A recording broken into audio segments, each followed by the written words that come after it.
Hey, welcome to this special episode of What Do You Want to Watch? We're doing an interview today with Owen Llewelyn discussing his role in the upcoming horror film, The R.I.P Man, which is set to release early next year on a bunch of streaming services. It's already had a sort of premiere in the UK early in this year, and they're already working on part 2 with an Indiegogo up set for that one already, which you'll find all the notes for in the show description, of course, to check all that stuff out. But yeah, it was a really interesting discussion. We talk about, the character's unique traits. It's a serial killer who's, pulling people's teeth out. And there's some unique insights I think he gives to a character, which from the outset can just be like, all right, well, what's this guy's full story? But he has a really interesting answer to explain more about this character and how he sees him as more of a proper human amongst it all, just a troubled person, I guess. We talked a little bit about the indie horror scene in the UK as well, which I find very interesting at the moment, so I had to ask him about that. And then we also talk about, physical media, because I had to bring that up in the future of the franchise. So listen in, I hope you enjoy it, and check out all the links below for following Owen and checking out R.I.P Man. Come and dream with me.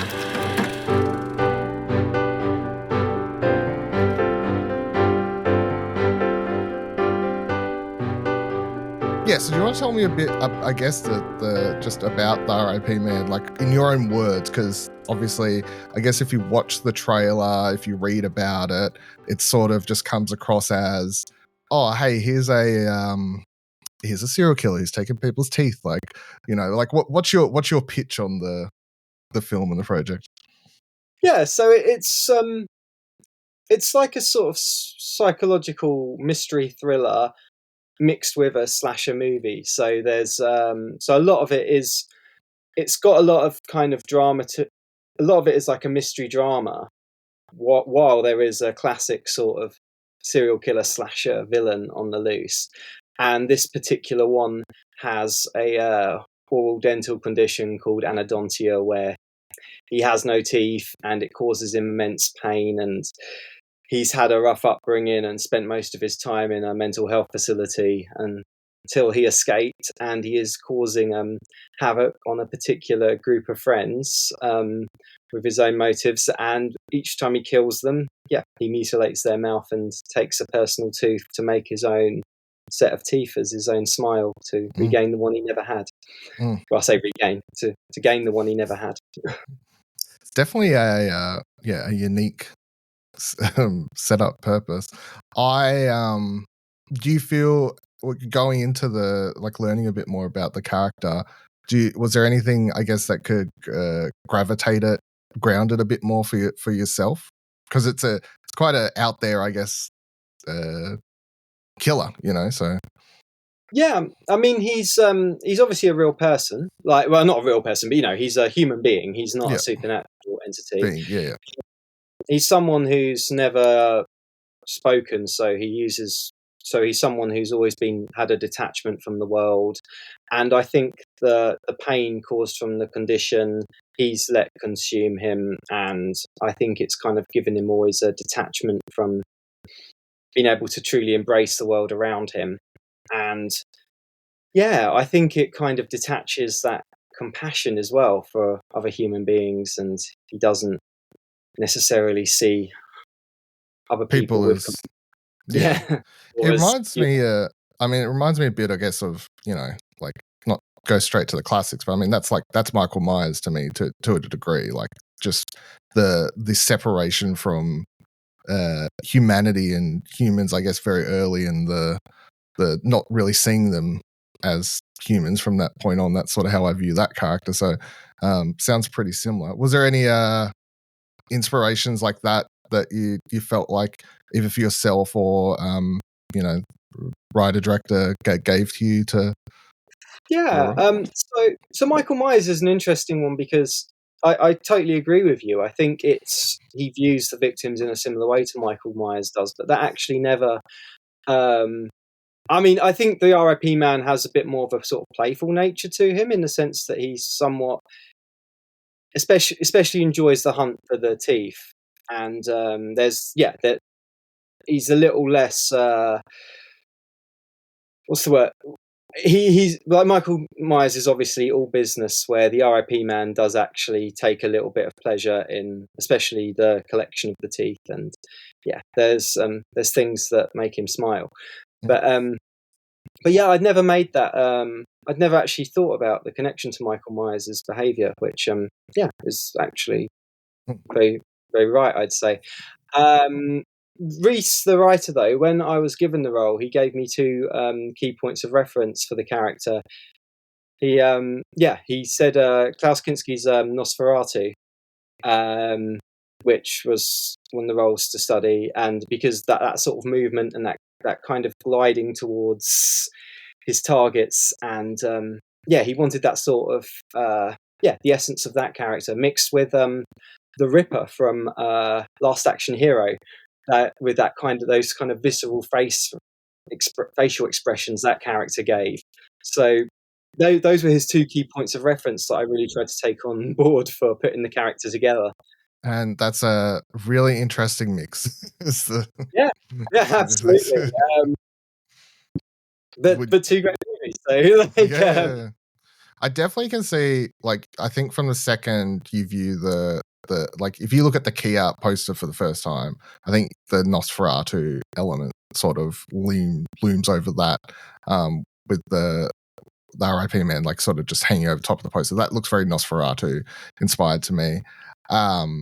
For yourself, I guess, have you was it a very different performance for you? Do you have like a big passion for the genre, or was it something different?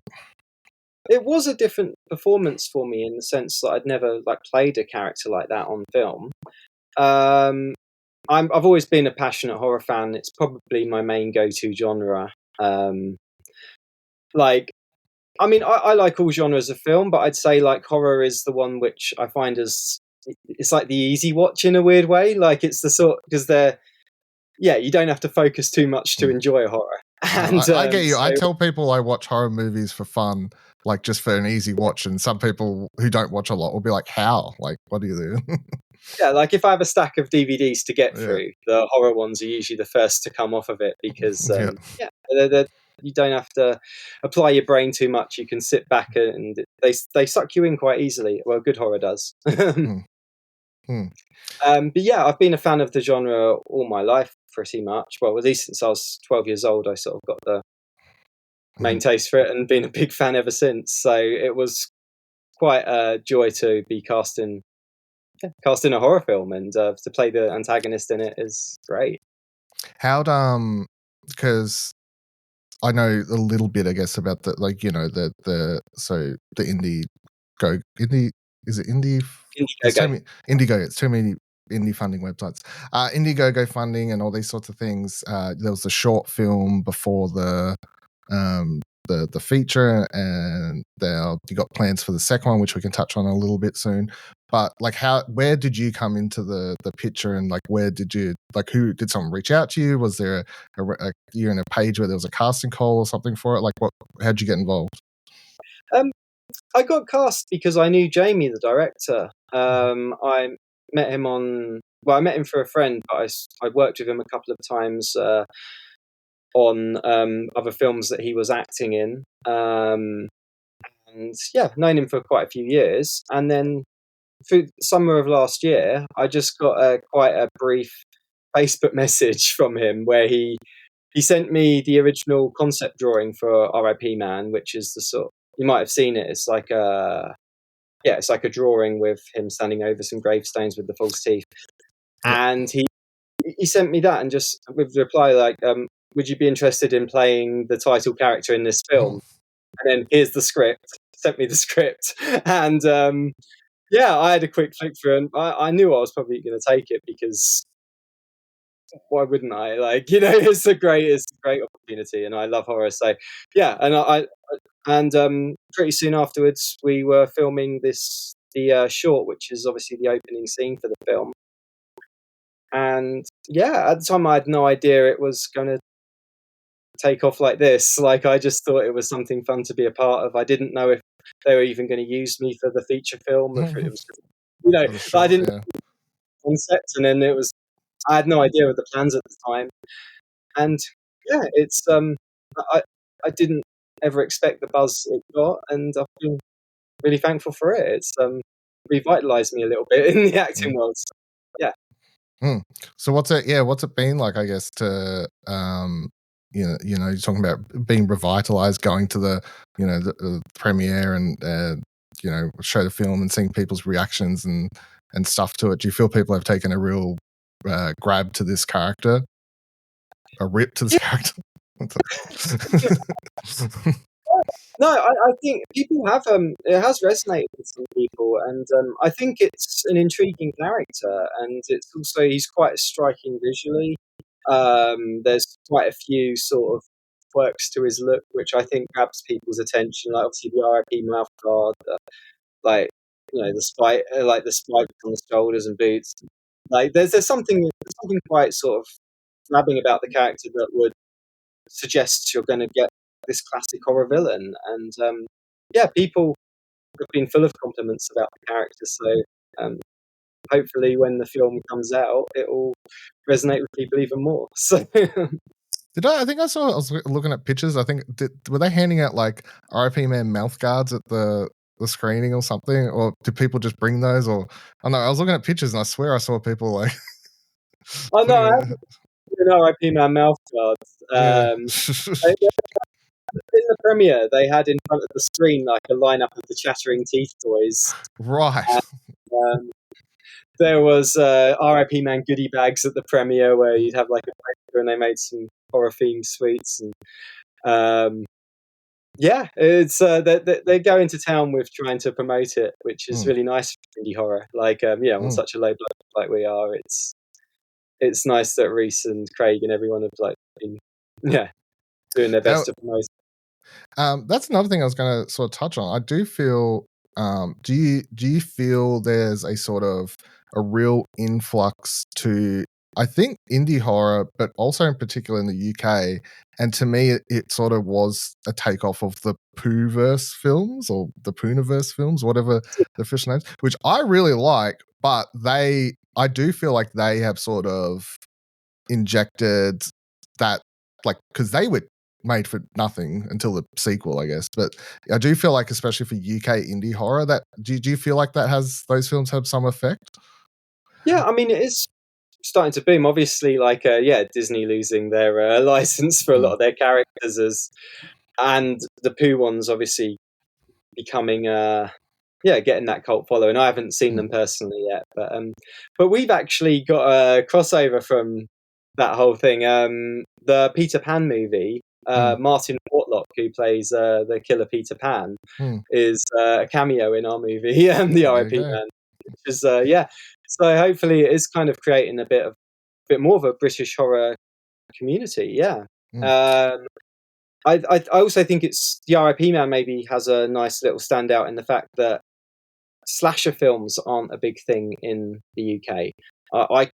I'm sure there's plenty out there underground, but like I can't think of any sort of like iconic slasher victims, like slasher villains that Villains, yeah. exist. So it'd be nice to see some emerge. I mean, when you think of when you think UK horror, like what do you think? Like what's the films or genre, like types of films that you think? Yeah. The ones that cross my mind when you say it, the 28 Days Years Later movies, I think are big standouts. The Descent, I think, is a big one. I just rewatched that in cinema. Crazy. Oh yeah, I did literally, too. Literally last week, I went and watched it in the cinema again. It made me like it even more. I never saw it in the cinema, and it's definitely one to see there. I believe Hellraiser's a British movie, right? Yep. As well. Yeah. That's probably one. That must be. I don't know actually. I was about to say that must be the biggest, but then 28 Years Later is pretty big too. The new one, yeah. So. Yeah. But I guess out of all those, to answer the villain question, it's like Hellraiser, but it's not an original character. It's based on a book. So, but also it's not like I don't really consider Hellraiser a slasher. It's more kind of a supernatural horror, right? Yeah. And so that's why I don't count it in that bracket. Yeah. But Yeah. Pinhead's obviously the iconic British villain, I guess. No, it definitely does. It does leave you as this. Yeah. So yeah, I think you're right. Nice spot for the R.I.P Man could be the headlining slasher villain that UK's needed for all this time. I mean, I can only dream, right? Could be a bit of fun, yeah. And it's funny you say, I didn't realize that actor, the Peter Pan. I have to look out for that because he was very creepy in that Peter Pan movie. So Yeah, he's really good actors. Like, I didn't get to work with him at all on the film, but when I saw him in the film, he makes a really strong cameo in it. So, yeah. I do say, because it's I think I've just seen so many different slasher properties, UK films, and there's a lot, at least one or two actors I usually spot crossing over between all of them. So in my mind, it's just this real hub currently on the other side of the world where I'm like, all these people are sort of just being like, man, we just want to go out and make slasher movies on $5,000. Let's just do it, sort of thing, which is a mentality I can get behind. So hopefully it will only grow, and hopefully, I think the UK's never really been a prime horror scene in general. It's always been kind of sporadic. So it would be nice to see it as a hub for horror movies, slasher movies in particular. Yeah. All right. So for as far as just a couple dot points, I guess, to touch on as we head towards wrapping up, it's the film, I guess, from my understanding, is the idea is to get it out like proper release next year, early next year. Yeah. So January the 5th, it's coming out on Prime, Apple TV, and a couple of other streaming services, which I should have wrote down, but they're the two big ones that I was like, wow, okay, that's pretty cool. And it's that, so it'll be a VOD release, and then people will be able to pick it up and like purchase it and rent it. Do you know if there's any plans to work on any sort of physical thing, or? So from what I've been told, it's going to be coming out on DVD and Blu-ray as well. Okay. I don't think the release date will match that. If it has, I haven't been told. But Jamie's previous movie, The Cellar, has just come out on DVD and Blu-ray release. So apparently available in Walmart, I read yesterday, in America, which is quite cool. So yeah, I only can imagine R.I.P Man will follow that. That's really cool. I mean, obviously, I do think there must be something more exciting about being able to hold the Blu-ray in your hand, seeing yourself on the front, rather than just being like looking at the TV and just looking at the Prime Video. Like it's. No, absolutely. It's because that's the sort of it puts it in that same class as the horror movies we grew up with, like because obviously all the old ones you held the physical copy and you'd watch it, and to be part of one to be a focal part of one of a movie like that, it will feel special, I'm sure, when I'm holding that Blu-ray in my hand. I was going to ask, but sort of when you came onto the call here, it sort of answered my question about, I do feel like horror movies are one genre that sort of keeps physical media alive. Quite often more horror movies get released on DVD when a lot of industries are moving sort of out of physical media. And then I presume, based on your background, you're a fan of physical releases. I mean, mine, I've got a lot behind me too. So yeah. We're two prime examples of this sitting behind. Like, yeah. So I love media. Yeah, that's one thing I really like about the genre as well. Like, I do feel like a lot of the people that make horror films are usually quite big fans of still having physical media and want the Blu-ray and DVDs to get released, which is always nice. I think there's just something really nice. Like, I've still got my whole DVD collection because even though I barely use it, I think it's just a lovely representation of like someone can come into your home and it's like a showcase of all the films you love. Like. I think it's a visual representation of that, which I think is stronger than any other, really. And I personally use something I wouldn't want to lose. No. I do it as go to someone, if I ever, not so much these days because no one has them, but when I was younger and you went to someone's house and I'd go straight to their library or their their shelf with their DVDs and Blu-rays on it or whatever, and just like get a taste of their personality through looking through what they actually own. You know, like a amazing conversation piece as well, because you see what film someone owns, and they might own some obscure film that you rarely get to talk about, and you'd never know that you could talk to that friend about it until you see it in their collection. And I miss the days of when films weren't easy, even though obviously you'd never want to go back. I miss the days when everything wasn't so easily accessible, and that excitement of going around someone else's house and you'd watch. They'd have these movies that you'd always wanted to see, and that was your chance because you're there. yeah. We can watch my copy of Thing that you can't find anywhere, or like Yeah. you know, It was something fun. like that. Yeah. Oh, very cool.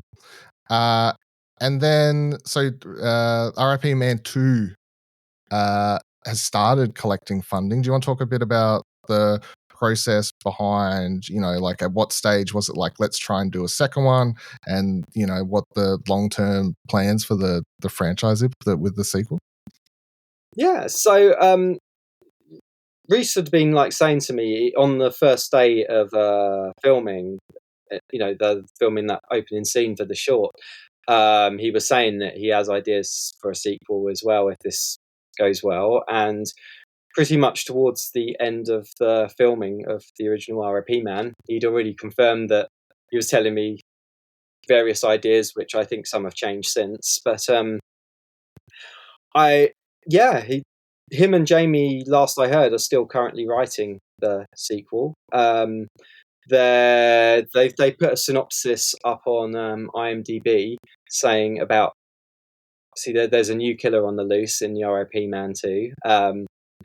My character is in prison at the start of it, and it's all about Donnie and Detective Mullen trying to find out what's going on with this new killer, and that's kind of all I've been told, really. Like, I don't, I don't know a lot. Like, the only other things I know is that where the original was like a detective mystery mixed with a slasher movie, apparently the second one is going to be far more slasher heavy, and a lot more gore, a lot more kind of actiony scenes. I think it's unless that plan's changed, that's what I've been told. They're planning on filming in December, they told me last, so it's not long away. So that's still in the books, and it won't be long before we all know what's going on. And based on what they have up on the Indiegogo for it, a lot of the same cast members. Does that like excite you? Do you feel like you built some sort of bond with working with a lot of the same people, both in front of the camera and behind the camera? I guess, like, yeah. It was an absolutely lovely group of people to work with. It'll be nice to I didn't really get to work with Matt too much, who plays Detective Mullen. My character doesn't really interact with him at all. It'll be great to work with Max again, playing Donnie. He's a lovely guy. Jasmine, I barely got to know while filming R.I.P Man, and then we got to know each other quite well on another set because we ended up being in another film together like straight after R.I.P Man, which is quite funny. Yeah, so I'm looking forward to working with all of them again, and and obviously Jamie and Reese and everyone behind camera, and it's exciting. And obviously, Craig, who's going to be playing the new killer, will be really fun to work with. I only met him at the premiere, but I'm looking forward to seeing what becomes of the story. Yeah, to prove my theory, was the film that you two ended up filming, was that a slasher as well? Or was that something? See, UK slashers. See, it's all. It wasn't. It has a horror theme in the loosest sense. It's a movie called Ghoul Squad, which is I only got to see a few days ago for the first time. It's coming out soon. It's a mockumentary comedy about the world's worst ghost hunters, and I play one of the main characters in that, and it was really fun and really silly. People should look that one up too if they fancy. Coming out soon. It's great. I loved it. Cool. Cool. What do you have anything that you'd like people to like? I guess where would be the best place to follow and keep up with all the films that you're working on? Yeah. Well, I'll quickly say about obviously R.I.P when you Man. mentioned Indiegogo too. We're still in the middle of obviously funding the Indiegogo for R.I.P Man 2, and there's plenty of great rewards on there still. It goes from obviously the smallest things like thank you credits to the way up to executive producer roles and voiceover roles and faces in the film and things like that. Like there's great stuff there, so please check that out. Also, there's an Instagram page for R.I.P Man 2, which is the best way to keep up with updates. I'm at Owen Llewelyn on Instagram. That's probably the best place to keep up with me. I post on there quite regularly, so yeah, and I'll be keeping up to date with anything R.I.P Man 2 as well. Awesome. We'll of course make sure to have all the links in the show notes for this when we post it out. That by the time this goes out, the should be 20 odd days for the Indiegogo campaign. So still plenty of time to get aboard. Yeah, I hope I feel confident we'll get there. I hope we do, because there's a lot to. It's a good thing to support. It was going to be a good film. You got to start filming in December, So. Yeah, exactly. Cool. Thank you so much. No, thank you very much.